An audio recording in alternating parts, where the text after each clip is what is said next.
Bienvenidos al audio estudio de la Biblia. A continuación, la lectura de las Escrituras, una breve explicación y los versículos que se relacionan. Génesis capítulo 15, versículos 2 al 5. Y Abraham dijo: Oh Señor Dios, ¿qué me darás, puesto que yo estoy sin hijos, y el heredero de mi casa es Eliezer de Damasco? Dijo además Abraham: No me has dado descendencia, y uno nacido en mi casa es mi heredero. Pero la palabra del Señor vino a él, diciendo: Tu heredero no será éste, sino uno que saldrá de tus entrañas. Él será tu heredero. El Señor lo llevó fuera y le dijo: Ahora mira el cielo y cuenta las estrellas, si te es posible contarlas. Y añadió: Así será tu descendencia. Ya hemos visto que después de que Abraham rescató a Lot, enfrentándose al grupo de 4 reyes en batalla, el Señor Dios le dio la victoria a Abraham. Lot fue rescatado. 2 de los reyes que fueron producto de este rescate fueron a ver a Abraham. Uno de ellos fue el rey de Salem, y no solo era rey, pero también era sacerdote del Dios Altísimo. Rey y sacerdote al mismo tiempo. Él fue el que le llevó pan y vino y le dio la primera bendición a Abraham.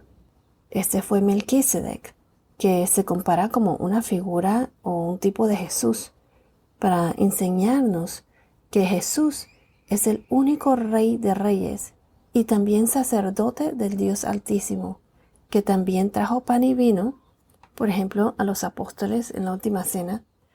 Y recuerden que Jesús es el pan de vida y el vino representa la sangre derramada en la cruz.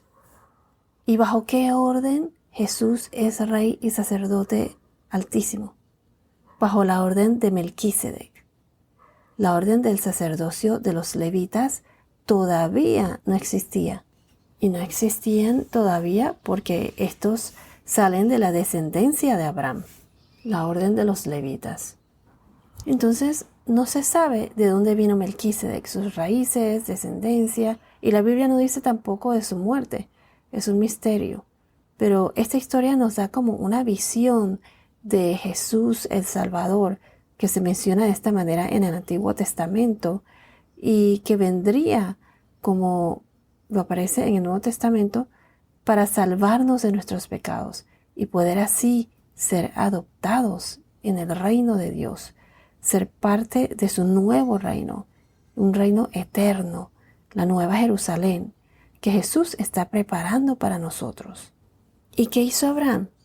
Se nota que él reconoció la autoridad o el rango de Melquisedec, su sacerdote y rey altísimo, y le brindó un diezmo, el primer diezmo ofrecido.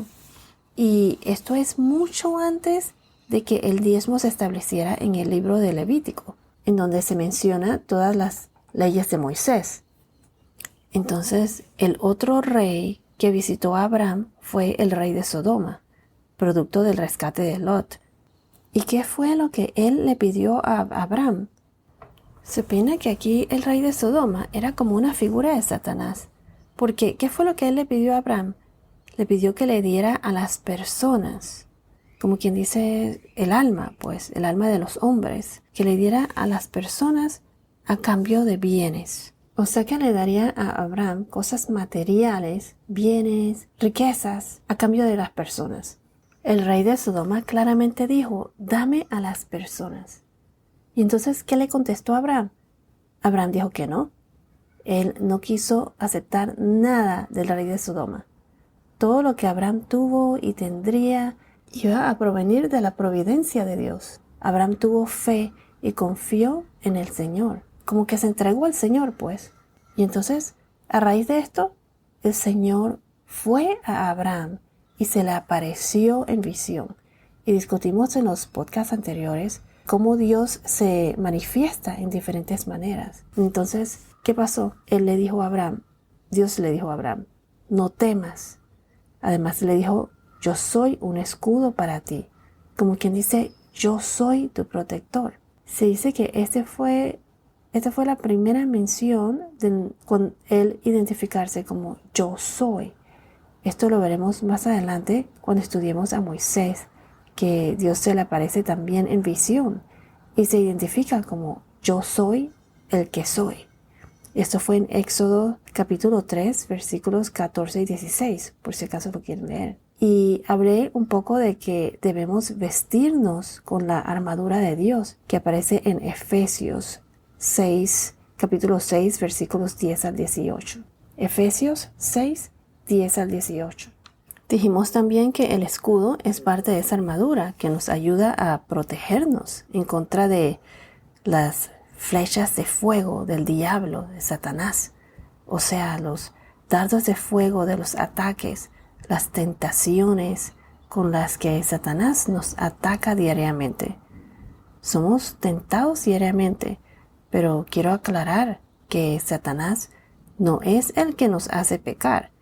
Nosotros o la persona tentada es la que decide si proceder y pecar o decide huir de la tentación, alejarse de eso para así obedecer a Dios o complacer a Dios, evitar la acción del pecado. Eso depende de la persona. Nuestra naturaleza, debido a la caída de Adán en el huerto de Edén, es pecaminosa, pero debemos tener presente siempre a Dios para evitar no desviarnos de su camino. Discutimos también qué es lo que representa el escudo en Efesios. El escudo es el escudo de la fe, nuestra arma defensiva. Con fe en Dios todo se puede. Y se dice que debido a que Abraham demostró fe en Dios con sus acciones y su comportamiento para con el rey de Sodoma, Dios nuestro Señor, como dice aquí en el verso 1, después de estas cosas, o sea, a raíz de todo esto que pasó, el Señor Dios se le apareció. Y quiero añadir que muchas de las traducciones de la Biblia dicen tu recompensa será grande. Y otras, más bien en la versión interlineal hebrea, la versión original, dice yo seré tu recompensa. En todo caso, cualquiera de estas traducciones, veremos que Dios nuestro Señor lo recompensa, haciendo de Abraham una gran nación, una gran descendencia. ¿Y qué recompensa más grande que la de estar con Dios? La protección de Dios. Él nos mandó a Jesús para poder vivir eternamente en su nuevo reino. Yo me inclino por la traducción original hebrea. Yo seré tu recompensa. Así termina el verso 1. Entonces, ¿qué le respondió Abraham al Señor? Le respondió preguntando, como quien dice, ¿cómo es esto posible? Se acordó de las promesas de Dios, las promesas que Dios le hizo anteriormente de darle un hijo en donde de ahí tendría una gran descendencia. Y todavía no se había cumplido. Abraham entró en batalla con estos reyes, arriesgando su vida. Y es natural que cuando uno está en riesgo de morir, uno comienza a pensar en muchas cosas. En esta época no se pensaba todavía en la promesa de vida eterna en el cielo o en la eternidad en el infierno y todo eso. Eso fue después en el Nuevo Testamento. En aquel entonces la costumbre era, como ya lo he mencionado anteriormente, era que el morir sin tener hijos para heredar no solo significaba el final de su línea familiar, sino también el final de su esencia humana. Se creía que tener un hijo era la única forma de que el hombre podía asegurar la existencia después de fallecer. Fíjense cuál era la situación de Abraham en aquel entonces. Primero que nada, su nombre, Abraham, ¿qué significaba? Padre exaltado. Y entonces más adelante veremos cómo Dios le cambia el nombre. Imagínense que alguien diga, ¿cómo te llamas? Padre exaltado. Y el detalle de eso es que Abraham no tenía ningún hijo todavía. Segundo, Sarai, su mujer, era estéril. Si vamos a Génesis capítulo 11, Génesis 11, 29 y 30, ¿qué nos dice? Se los voy a leer. Abraham y Nacor tomaron por sí mujeres. El nombre de la mujer de Abraham era Sarai, y el nombre de la mujer de Nacor, Milca, hija de Harán, padre de Milca y de Isca. Pero Sarai era estéril, no tenía hijo. ¿Y qué más le dice Abraham? Y el heredero de mi casa es Eliezer de Damasco. Abraham le preguntó si ese iba a ser su heredero. Primero que todo, en aquella época la costumbre era de que si uno no tenía hijos, la herencia pasaría al siervo de la casa, al siervo preferido de su casa, o un pariente más lejano podría heredar la tierra. Si no había hijos varones, la hija también podía heredar. Si vamos a Números 27, capítulo 27, versículos 8 al 11, Números 27, 8 al 11, se los voy a leer. Además dirás a los israelitas, si un hombre muere y no tiene hijo, ustedes pasarán su herencia a su hija. Si no tiene hija, entonces darán su herencia a sus hermanos.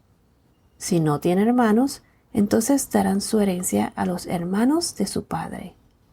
Y si su padre no tiene hermanos, entonces darán su herencia al pariente más cercano en su familia, y él la poseerá, y será norma de derecho para los israelitas, tal como el Señor ordenó a Moisés. En cuanto a la herencia, idealmente el objetivo de los padres es asegurarse que su familia quede protegida después de la muerte. En los tiempos de hoy en día, esto no significa tierras o posesiones materiales solamente, pero sino el incluir, el impartir un buen carácter, asegurándose que los niños tengan educación o formándolos en una profesión. Pero la mayoría de la gente piensan que los padres que dejan una herencia a sus hijos se refieren a posesiones materiales solamente. La Biblia apoya la idea de dejar bienes materiales a los hijos, pero al mismo tiempo, los padres no deben sentirse obligados a ahorrar todo para la herencia de sus hijos, descuidándose a sí mismos en el proceso. No debería ser una cuestión de obligación o de sentirse culpable, más bien debería ser un acto de amor y aprecio hacia los hijos. En el Antiguo Testamento vemos aquí una herencia física, pero en el Nuevo Testamento no se habla de una herencia física, sino de una herencia espiritual. Si vamos a Lucas capítulo 12, versículos 13 al 21, Jesús nos dice que es mucho mejor almacenar tesoros en el cielo. Jesús le resta importancia a una herencia terrenal, explicando que ésta puede conducir a la avaricia y a la obsesión con las riquezas. Lo importante es, como acabo de mencionar, almacenar tesoros en el cielo. Nuestra herencia, como la de los israelitas, es de Dios. Voy a repetir, nuestra herencia es de Dios. Y al igual que Abraham, no vamos a recibir nuestra herencia en esta vida. ¿Y cuál es nuestra herencia? Vayamos a la primera carta del apóstol Pedro, capítulo 1, versículos 3 al 4. Bendito sea el Dios y Padre de nuestro Señor Jesucristo, quien según su gran misericordia nos ha hecho nacer de nuevo a una esperanza viva mediante la resurrección de Jesucristo de entre los muertos, para obtener una herencia incorruptible, inmaculada y que no se marchitará, reservada en los cielos para ustedes. Si vamos a Mateo capítulo 5, versículo 5, ahí nos dicen, bienaventurados los humildes, pues ellos heredarán la tierra. También Santiago capítulo 2, versículo 5 dicen, hermanos míos amados, escuchen, ¿no escogió Dios a los pobres de este mundo para ser ricos en fe y herederos del reino que Él prometió a los que lo aman? Otro ejemplo en Apocalipsis capítulo 21 nos habla de un nuevo cielo y una nueva tierra donde Dios habitará entre su pueblo y quitará las lágrimas, el luto, el dolor y la muerte. O sea, todo lo negativo no existirá allí. Como creyentes, no estamos atados a las leyes del Antiguo Testamento, pero vamos a seguir los dos grandes mandamientos, que es amar a Dios y amar a los demás. Esto está en Mateo capítulo 22, versículos 34 y 40. Lo más importante, hablando de herencias, es que los padres deban enseñar a sus hijos acerca de las expectativas divinas. Si vamos a Deuteronomio capítulo 6, versículos 4 al 7, se los voy a leer.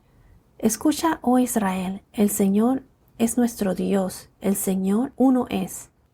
Amarás al Señor tu Dios con todo tu corazón, con toda tu alma y con toda tu fuerza. Estas palabras que yo te mando hoy estarán sobre tu corazón. Las enseñarás diligentemente a tus hijos y hablarás de ellas cuando te sientes en tu casa y cuando andes por el camino, cuando te acuestes y cuando te levantes. Si vamos a Efesios capítulo 6, versículo 4. Efesios 6 y 4 dice, y ustedes padres, no provoquen a ira a sus hijos, sino críenlos en la disciplina e instrucción del Señor. Entonces, si tienes hijos o tienes la capacidad de enseñar a adolescentes, a niños, llévenlos hacia Cristo. Enséñales de Cristo. Especialmente ahora en el mundo en que vivimos, que hay mucha confusión de género, de sexo, todas las locuras que salen en social media, en el internet, enseñanzas que son abominables al Señor. Es el deber de un padre guiar a sus hijos hacia Cristo. Esta es la mejor herencia que cualquier padre pueda proveer a sus hijos. Que ellos sepan y crean en la verdadera vida eterna, en el reino de Dios, en nuestra verdadera casa. Bueno, esto es todo por ahora. Que tengas un día muy bendecido y hasta la próxima.